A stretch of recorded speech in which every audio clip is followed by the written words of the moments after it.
स्वागत और अभिनंदन करती हूँ। और आज जिस सापेक्ष हम लोग यहाँ पर उपस्थित हुए हैं, भारतीय जनता पार्टी के नारी शक्ति वंदन अधिनियम के अभियान के तहत, और हम सब जानते हैं माननीय प्रधानमंत्री जी ने मोदी जी के नेतृत्व में लगातार महिलाएं सशक्तिकरण के प्रयास हुए हैं, और उसी में एक बहुत बड़ा प्रयास है ये नारी शक्ति वंदन अधिनियम।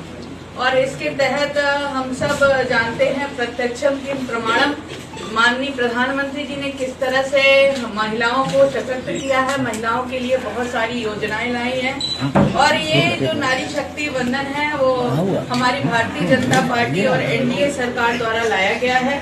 और नारी शक्ति वंदन अधिनियम 2023 भारत की लोकतांत्रिक यात्रा में एक ऐतिहासिक मील का पत्थर है।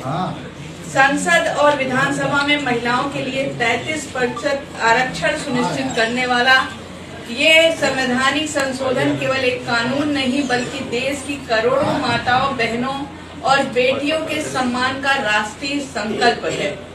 महिलाओं की बढ़ती भागीदारी जो आज राजनीति में है, उससे नीति निर्माण की दिशा अधिक संवेदनशील और समावेशी बन गई है। नारी सशक्ति और नारी शक्ति सिर्फ एक नारा नहीं बल्कि नए भारत की सबसे बड़ी ताकत है। नारी शक्ति वंदन अधिनियम 2023 देश के लोकतांत्रिक इतिहास का ऐतिहासिक निर्णय है। यह कानून महिलाओं को भागीदार से ज्यादा निर्णयकर्ता बनाने की दिशा में बड़ा कदम है। भारत में महिलाएं वोटिंग और समाज के हर क्षेत्र में आगे बढ़ रही हैं, और हम सब जानते हैं कि आज भारतीय जनता पार्टी की जितनी सरकारें बन रही हैं उसमें महिलाओं का जो वोटिंग प्रतिशत है वो बहुत बड़ा है। तो आज महिलाएं वोटिंग के जरिए कहीं न कहीं समाज और राष्ट्र के निर्माण में उनकी बहुत बड़ी भागीदारी है। लेकिन राजनीति में प्रतिनिधित्व की अभी भी कमी है। उसी भागीदारी की बढ़ती के लिए प्रतिनिधित्व अभी भी संतुलित नहीं है, जिस वजह से इस अंतर को खत्म करने के लिए ये कानून आवश्यक है, जिसको माननीय प्रधानमंत्री जी ने देने का काम किया है। महिलाओं के नेतृत्व का प्रभाव हो।